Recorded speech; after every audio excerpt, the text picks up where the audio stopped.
What will Bitcoin reset for you? Ooh, good question. There's only one way to find out. Yep, only you can tell. You got to start stacking sats. And put this in the comments for me, Satillionaires. What did Bitcoin reset for you?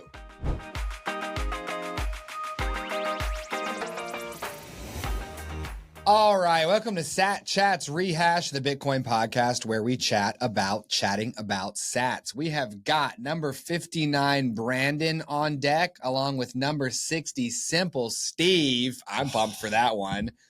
He's right behind you, baby. Right behind you, baby. Number 61 and Garland. That was a good one. That was a good one too. Yeah. So I'll be your host, Stuart Bitcoin Maxi, who wears prescription sunglasses to protect you and your loved ones from my Bitcoin. I'm your co-host, Chris, founder, CEO, Ithaca Hummus, resident Smash buyer. Yeah. Smash the subscribe button on YouTube. What do you get? 100. Wait a second. Not 100. 10 million sats. 100 million sats would be a whole Bitcoin. That would be one Bitcoin, and we could never give away a whole Bitcoin. Not yet. Right, Chris? Not yet, anyway. So, Smash buyer in residence. Oh, your boy's chatting again, dude. Oh, it's all good. All right. So, you're like, bro, I'm on my other company right now, bro. Yeah. Okay. Yeah. I'm on the left side. I'm on the right side. I'm in the middle. I'm on the top. I'm on the bottom. I'm over here. Woo! So talking about someone who's also all over the place, our guy number 59, Brandon. Yeah. Dude, he had the blue blocker glasses.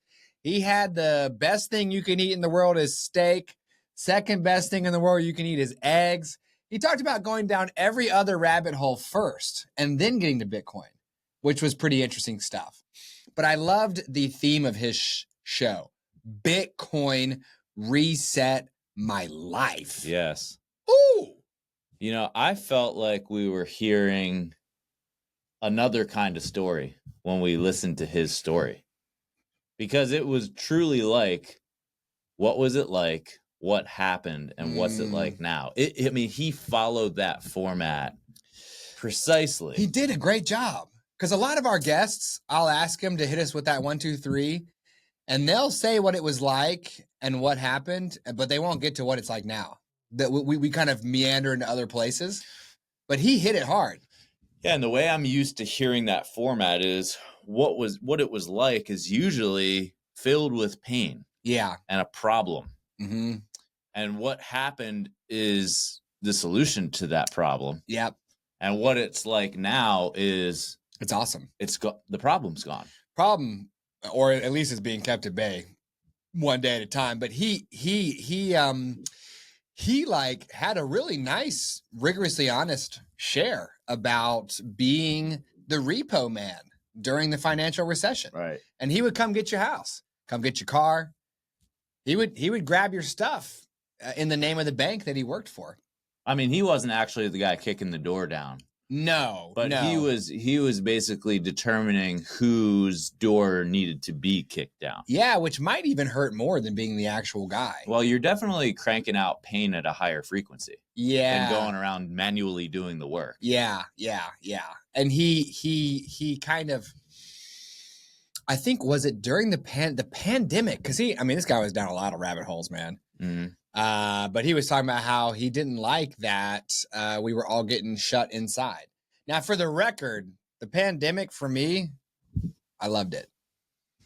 I love when my wife and kids I love when we're so smushed together that they are on top of me. You know what I mean? Like, yeah. I want to be all in their face and I want them to be all in my face because I love them and I know they're going to be leaving soon. You know what I mean? Yeah. So the pandemic for me was wonderful. And it's just like, okay, so the four of us just need to hang out only with each other all the time. I mean, you couldn't describe a better scenario for me. But he didn't like that he wasn't being allowed to go do stuff. Mm-hmm. And the only people he could find who were like, brah, nah, we're Bitcoiners. Mm-hmm. And I think that's what got him either started on his journey or he had seen it earlier. Dude, because he was gambling online. Oh, that's right. His share was fire. He was gambling online. The casino went down. Right. He couldn't get his money out. And some Bitcoiners are like, well, we'll just get it out in the form of Bitcoin. He's like, nah.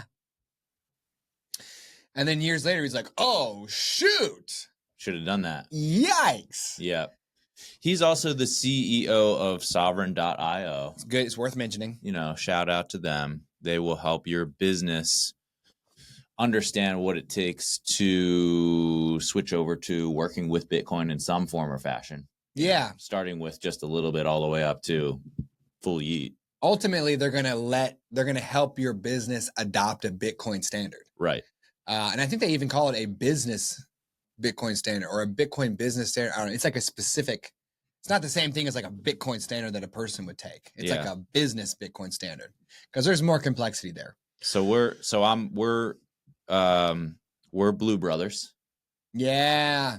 He's got because you're blocking the blues right now, right? I think so. These are more, I was talking with Tom before we started taping yesterday, and I don't know if these are blue blockers or not. They're more just kind of like vibey for me. Yeah, I like it. You know, I mean, we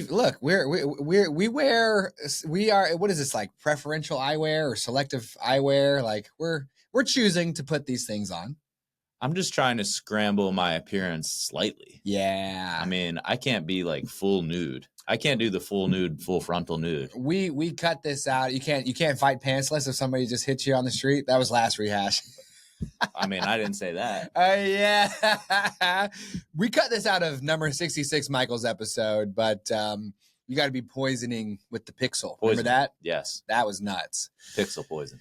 So I really liked Brandon's episode because of his message around Bitcoin resetting his life. And what he meant by that is it reorganizes what you value. Yeah. Now, he went down several rabbit holes to get to where he values steak and eggs along with outdoor time. But I went down the Bitcoin rabbit hole and realized that I value Bitcoin more than my booster packs of Magic the Gathering. And I didn't get to finish this story with you, but like I was basically wasting time on my smartphone. And I was like, this is a coin. Yeah. I need to set this phone down. Yeah. You know, so it like, I value time spent away from a screen. Yeah. I value time spent with my family. Yeah. I value strength and health, you know? Yeah. So what will Bitcoin reset for you? Ooh, good question. There's only one way to find out. Yep. Only you can tell. You got to start stacking sats and put this in the comments for me, Satillionaires. What did Bitcoin reset for you? So that the brand new Satillionaires can see in the comments, you know, what got reset. What am I missing out on here? Yeah. Mm-hmm. All right, let's see what the chat master says. Episode number 59, Brandon, Sovereign CEO. My read of the vibe you gave listeners, warm, easygoing camaraderie. You sound legitimately happy to catch up with the other half of the Sovereign story. Yeah. That's cool. Yeah, we were excited for that. Evangelical enthusiasm whenever Bitcoin fixes this comes up. You lean in and it's contagious. You know, Bitcoin fixes this. Bitcoin fixes this. Because Bitcoin does fix this. Genuine empathy during Brandon's lockdown faith journey section. You mirror his tone nicely. Playful showman mode when the giveaways and hummus plugs fly. Who? You. I don't know. I mean, playful showman mode. That might be you. That's how she says hummus plugs. Let's start the show, baby. Where what is that? The Greatest Showman, Wolverine. Where's he at? That guy. Mm-hmm. Stumbles, slips, or flat out errors. Yoicks. Hugh Jackman. So Hugh Jackman can actually. I think it's him, or it's the Iron Man dude. Robert Downey Jr. One of those two can row 2,000 meters in under 7 minutes. Yeah, Hugh Jackman. Yeah. Beast. Yeah. What's Brock's number? Because he loves that guy. He's getting close. Brock is like 16 or something. You bundle altcoin rug pulls with Bitcoin when describing full tilt style exchange failures. Full Tilt being the name of the online casino that went bust. Chappie wants us to make the distinction clear that unregulated crypto casinos collapsed, but Bitcoin itself kept settling blocks without missing a beat. Just kept on marching. We'll make that clear. No problem. I love that. Yeah. Because no matter what happens, Bitcoin keeps going. Yes. You can't stop Bitcoin. Yeah. You cannot. So I love Bitcoin. unregulated exchanges and other, Yeah. Bitcoin itself is not Bitcoin failing. Just kept on marching. Humans are failing. Yeah. Because of their human nature. Yeah. There's an early segment that Chappie says drifts for about 5 minutes. There's no framing hook before the long poker backstory. So she wants us to throw a little teaser in there. Because y'all ain't got no attention span. Y'all ain't even listen to this rehash. Y'all straight done moved on to the one where it's like they're just like squishing goo while telling you a story. Brain rot. Yeah. And Reggie's going to get us into brain rot land, baby. As long as there must be enough brain rot out there for us. As long as we can do the one where they filled the glass bottles full of water and marbles. Yes. And the first one, the first one always makes it down to the bottom. You're like, is it gonna break? Is it gonna break? Is it gonna? Yeah. And then like they give you the satisfaction on like the second or third one. Goes off the first step. Yeah. And it always makes this weird like watery like sound. Yeah. You know what I mean? Oh god, that's so funny, dude. And I got to make a note because now we need to have Reggie produce the brain rot videos that feature number 12 Jack's power washing. Yeah, dude. I think Jeremy got 1 or 2 of those out, but we could do a million more. We got to get Jack. Jack. We got to get Jack. I think he's going to try to come tonight. I heard that. This one is funny. Stacked 4 promos in 90 seconds. Jeez. Chappie's telling us we too dang thirsty with the promos, dude. Jeez. She says the live show, the giveaway, Bitcoin well, and hummus. Freaking grifter. Dude, she wants us to collapse the promos into, quote, a single mid-roll.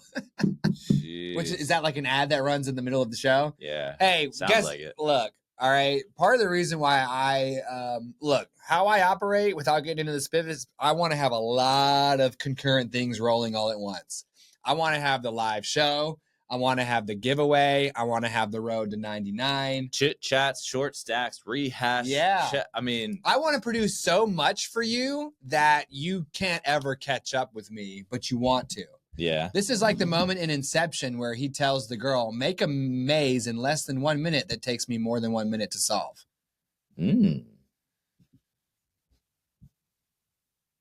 All right. Lots of overlapping while Brandon tells the 2020 story.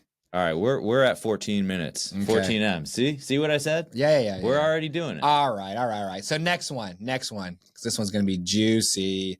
Number 60. Simple Steve. Number 60, Simple Steve. Simple Steve's coming in tonight to set up our very own node. That's right. We will be node runners the next time you see us. I can't wait to say that too, by the way, because, and obviously this will happen after the live show tomorrow, but at Bluntman Blockchain, if you're here, if you're listening, we got that node set up, my guy. You know what? We set a goal and we crushed it. Yeah. Now, technically, we will be catching up with the current block during the live show. Because it takes like 3 days. How do we make that faster? You don't. We can't put. Once you start syncing with the blockchain, it has to catch up. It has to catch up to 800 gigabytes of data. It's gonna, but we will be running a node. Okay. Will we be recording the most recent transactions? No. We'll be catching up, but we will be, in fact, running a node. Okay. Respect. So, squidoosh. Yeah. All right. Yeah. Tell me what you thought about old, as you called him one time, Silent Steve. Scuba Steve, Silent Steve, Simple Steve. My dad's favorite was Stimple Steve. Did I say that? Did you say that? No, Simple Steve loved my use of the word stippling to talk about the dots. Oh, yeah. Like high school chemistry class, stippling. And Simple Steve combined simple with stipple to make Stimple Steve. Did he? Yes. He did it himself? On the show. Yeah, and my dad loves Stimple Steve. All right. So, I mean, for me, when I talk about Bitcoin, with people who don't have any Bitcoin and they're really skeptical. I'm like, look, I talk to people from all walks of life, some of the smartest people I've ever met, rocket scientists. Oh, I forgot he's a rocket scientist. The biggest Bitcoiner I know is a freaking rocket scientist. I mean, who are you? What's your IQ? Oh, and it was Tom who said the smartest people he knows and the dumbest people he knows are obsessed with Bitcoin. It's just all the average smart people in the middle who are struggling with it. You actually say that when you talk about me, I'm actually both. Yeah. Yes.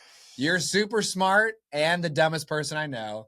You're also the most successful and the least successful guy I've ever met. Yeah. Well, I think anyone who's comfortable enough with themselves would be comfortable enough to admit that. Yeah. I mean, who isn't? We all are. It's so funny though, because when we hang with Simple Steve at the Raleigh Bitcoin meetup, he has the most nonchalant, Big Lebowski, the dude energy. Yeah. And he makes me forget that he is, in fact, a rocket scientist with a PhD. Yeah. What? Yeah. And then you riz yourself in there with your chalantness.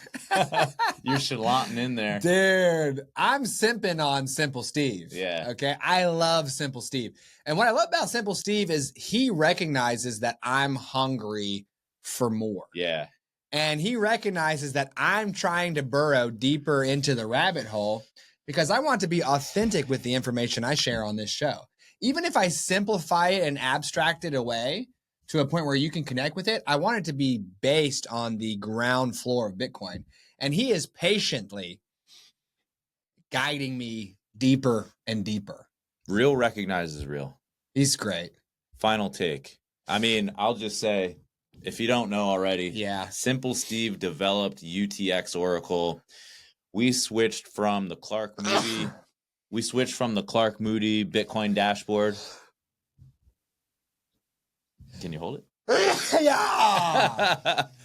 Switched from the Clark Moody Bitcoin dashboard to UTX Oracle. It's caused a lot of discomfort for me, right? Because now I got to do more math, and I get all nervous. And you're gonna mess it up when you re-put it in the calculator. And I can't talk right, and so but it's okay. It's more accurate. Ultimately, we need our own dashboard. Yeah, that has this plus literally how much you get for 50. No math. Yeah, and you'll become more like Vanna White, where she used to literally turn the thing around to show the letter. Now she just taps the TV screen. Yeah. And it's probably not even her tapping it that does it. There's somebody in the background that's just. I'm gonna be like. Yeah. You're just gonna become window dressing for our dashboard. I'm comfortable with that. Yeah. People love the mustache on the window dressing too, by the way. Dude, I get it. One of our factoids that we need to release is how many compliments you've gotten on the mustache from guests. I'm fine just being the eye candy here. At least 3. Yeah. At least 3. So my final word on Simple Steve, apart from the fact that his story was incredible, that he did UTX Oracle, is what I'm now calling Simple Steve style. This was the huge breakthrough for me and for number 18 dad, which is you don't even buy stuff with cash right now. Don't touch it. So just you use a credit card. Okay. So just use your credit card. And then once per month, you sell off the amount of Satoshis required to pay off your credit card. And you are now on a 100% Bitcoin standard. And it couldn't be easier. It couldn't be easier. It's very simple. That's why he's Simple Steve. Let's see what old Chaps had to say. All right. And we'll shorten her up a little bit. Geeky Wonder. Show some respect. I believe it. You treat Steve like a wizard, and it invites the audience to do the same. I'll take responsibility for that. I think Simple Steve is a wizard. I do too. And I have geeky wonder when I look at him. Cathartic anger during the 2008 house crash segment. Felt it. Childlike awe when you watch the Price Oracle animation on air, and a local pride chest bump. Raleigh runs Bitcoin. That was energetic and fun. That was cool. It was. It's really cool to discover that like Raleigh's like not playing around with Bitcoin. Nah. I love that. All right, some glitches and fact checks. There's some rapid fire jargon where we're flipping between metaphors. She feels like the credit card versus lightning digression might lose, quote, normies. Here's Chappie's fix. Quote, I'm sorry, throw a, quote, tech detour alert. I'm going to pretend. Detour alert. I'm going to pretend I didn't hear that. Skip ahead to 48 minutes if you're new. Oh, my God. It's an interesting thought. Tech detour alert. Skip ahead. Dude, give us enough time on the show and we are going to turn into Dingo and the Baby. Yeah. Guaranteed, dude. Yeah, It's going to be horns, tech detour alerts. It's going to be so... Road work ahead. Take the detour. Jeez, adults speaking. Oh, gosh. Sit at the kids' table. That's freaking hilarious. Okay. Let's see here. Recap, then hummus feel... The recap into the hummus bit feels like two endings and the energy sags. She wants us to recap and then offer and then do the hummus as a true wind down. Nah. And Anna Bevan was saying... the hummus is better before the offer because everyone's got their breath held for what they're going to take. Once they're calibrated to the format of the show. Yeah, and I think in our early shows, we would actually offer them 50 or 50, but then we'd say, but don't yet, hummus, now your choice. Yeah. And I think I changed that because I felt like that was too... back and forth. And maybe once we started landing on the recap, it was like, let's recap into the hummus. I don't know. It's interesting. It's interesting. Hey, if you have an idea of how we should end the show, recap hummus offer or recap offer hummus. Yeah, we're not interested, actually. Forget he said that. I don't know if that's a rule of the show, though, is it? Or maybe you want to get crazy and go offer recap hummus. I don't know. Okay, put it in the chat for me. All right, we may not change the rules, but just put it in the chat. Jeremy's back there going 60+ episodes in. You're gosh darn Jeremy's right. Like, you ain't gonna change up my recap hummus offer. All right. Here we go. Math on air for SAT calculation sounded shaky. Of course it was. I mean, give me a break. Sounded shaky. And so that one's good. Well, wait, was it shaky or did it sound shaky? Ooh. That's what I want to know. Come on, Chappie. She's kind of getting a little spicy, dude. I want her to keep us accountable, but it kind of hurts a little bit. She's flirting with you. I feel like I don't do well with criticism, man. But you know what? She's trying to help us, Chris. She's trying to help us. No, she's trying to gang up on me with you because she's trying to flirt with you. She thinks that's the way to your heart. Oh, man, dude. She's like, yeah, Chris, I don't know about him. What do you think? She's trying to turn me against you. How do you feel? I only got eyes for one girl, though, man. It ain't Chappie. Come on, girl. All right. Now we've got Dirty Mahjong. Dirty Maj. Who's next? Number 61, Ann Garland. That's right. Double name. CEO of the Dirty Maj Company or Dirty Maj Collective? It's a lot of collectives. Dirty Maj Co. Dirty Maj Co. Okay. And it was fun having her on the show because Mahjong is having such a moment among North Raleigh wives that I felt like we were just going to slam dunk with the ladies out there. Yeah. Kristen was playing Mahjong first day of the pool opening. Her and her bestie Megan were straight Mahjonging it up, dude. Damn. They can't get enough of this freaking Mahjong.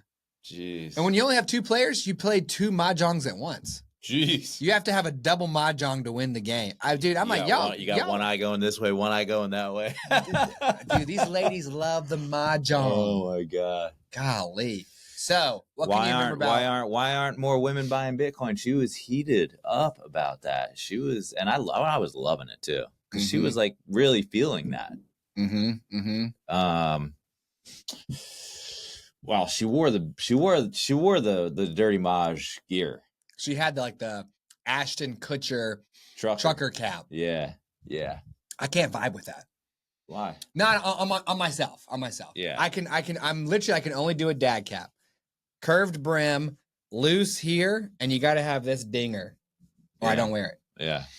My favorite part of that episode, what do you think it was? When she took the sats? No. Okay, so that's pretty high up there. But that's kind of a given. All right, let me think. When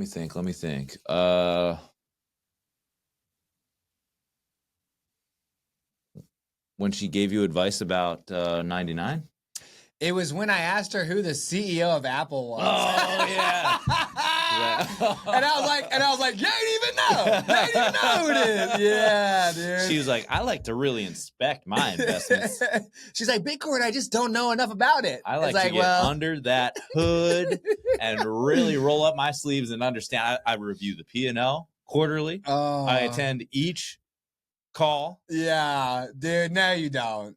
All right, her dad was helping her make investments. Fair. She had awareness, visibility into Apple, and she's trying to tell me she needs to know more about Bitcoin before she gets started. It's like, no, you don't. Who's the CEO of Apple? Yeah, she's like, she was like, this is really embarrassing. And you got this, Tim Cook. By the way, I didn't know who the CEO. I thought the answer was the ghost of Steve Jobs, but you actually had the right answer, Tim Cook. Well, when I said that name, did it ring a bell? Kind of. Yeah. Kind of. All right. As like in like a second in command at Microsoft way. Yeah, that guy. Steve Ballmer. Yeah. But I remember I could recognize Tim Cook probably. But that was so funny. Yeah. I love challenging someone's things that they think are true. Yeah. You know? Yeah. And I love like being like they think it looks like this, you know, and then I'm like, but look, yeah. And they're like, oh, you know? Yeah. I love that, dude. I absolutely love that. Well, we all have these like limiting beliefs that are holding us back.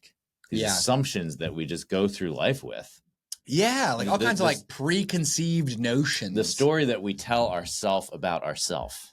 Yeah. It's really good to question that and engage in conversations that help you look at that. Yeah. And she had the courage to come in here and do that with us. And I really respect that. Yeah. And we're not trying to make anybody look bad or make them feel dumb. No. We're trying to help. It's relatable. It's so common. It's so common. I do it. Yeah. All the time. Like, I think that this is the way and it's the only way. And I get in this rut, but I need to figure out how to look up and out instead of down and in. Yeah. Because that's where all the growth opportunities are. Yes. And you also absorb it from the culture. Because when I say the word invest, my first thought is Wall Street. You're right. That's what I think of when I think about investing. Right. I think about wearing a blue suit with a tie. And a little brown leather briefcase. Yeah, and kind of running around downtown New York with like a cell phone being like, bleh. Yeah. You know? I don't think about like Rahul traded the future contracts of commodities. You know? I don't think about that. I don't think about, I don't know, antiques or whatever.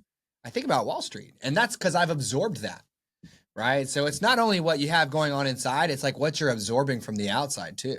So hopefully you and I over the next, hopefully we're doing this for our entire life here, because eventually it's just going to be like one episode a year. Yeah. Dude, that's so elite. Yeah. The supply having. You know, hopefully guys like us will be able to help people absorb from outside the fact that Bitcoin is money. Yeah. And that you need to have the best money before you do anything else financially. Get your money right. Pick the right money. Yeah. Pick the right money. What if your money isn't what you think it is? All right. Any last words on NG? No. Okay. Look how beautifully ahead of schedule we are, bro. Yeah. All right. Let's see what old Chap says. All right. Feelings. Big brother teacher energy. Not like Big Brother, like George Orwell, like I'm your big bro. Yeah, like helping a younger sister. Right. Carefully walking a curious friend through investing 101. Okay. Determined evangelist during homes versus stocks versus Bitcoin riff. You need her to see it. I love that. You were attached to that outcome. I'm like, I'm going to tear down this stuff. If it kills me, you're getting this. Yes. Collaborative optimism, inviting her back for the 9-month Bitcoin baby check-in. We do that every time. Yeah. Sometimes this 03 is okay. Sometimes I think about just going back to 4.0, but 03 is newer. I do think it is better. And actually she says that repeating the "you ain't even know it" joke risks talking down to the guest. She says one tease is enough and then pivot back to encouragement. Man, this is like, this is making me feel feelings. But I don't think that she felt talked down to. This is part of our developmental journey right here. It's valuable. I love this. Yeah. This is kind of like for us. Yeah. But that "you ain't even know" is also very clippable. It's very memeable. It's very, so there's a tension between like creating, bits. I don't know. I don't think I guess I wonder if I said it or did I repeat myself in the recap or something? Because I know I said "you ain't even know it" probably twice in a row in the initial moment. Yeah. Because we're all hyped up. But did I hammer it again during the recap? Ooh. All right, Satillionaires, rewatch this episode for me so we can get them watch hours, and then tell me in the comments of this rehash whether I did that. Was he too harsh? Yeah. Or was it playful? Yeah. And fun?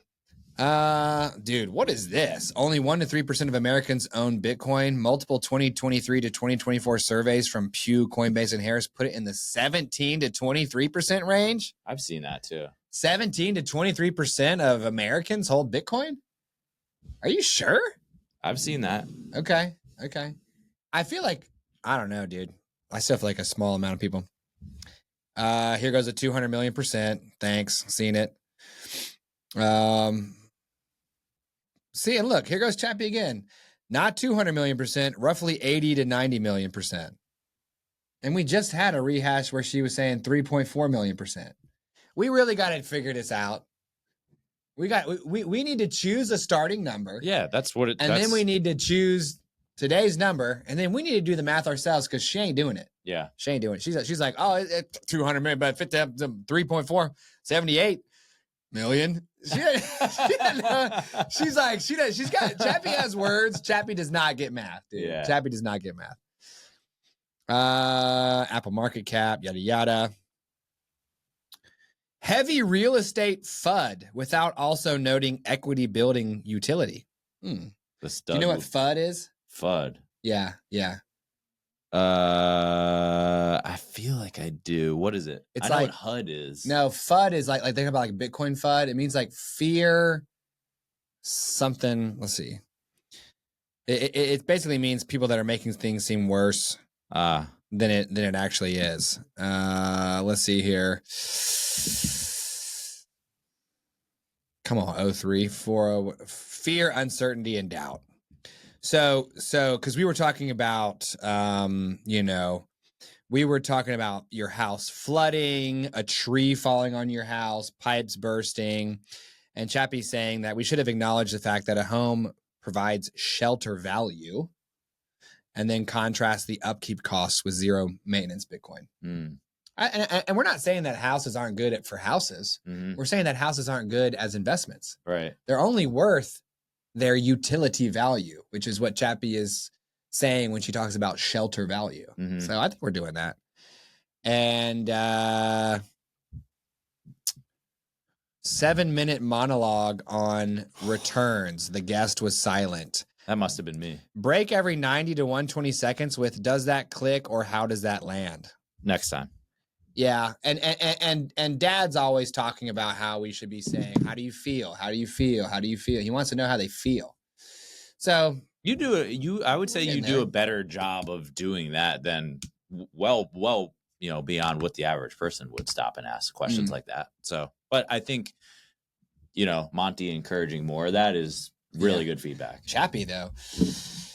Chappie cutting us down to size here today, dude. Yeah, not happy with us today. Y'all, do not ask Chappie to roast you, by the way, based on what she knows about you. It starts off funny, and then it gets to where you're like, I'm sorry, I asked this question. Yo, the smile will come off your face.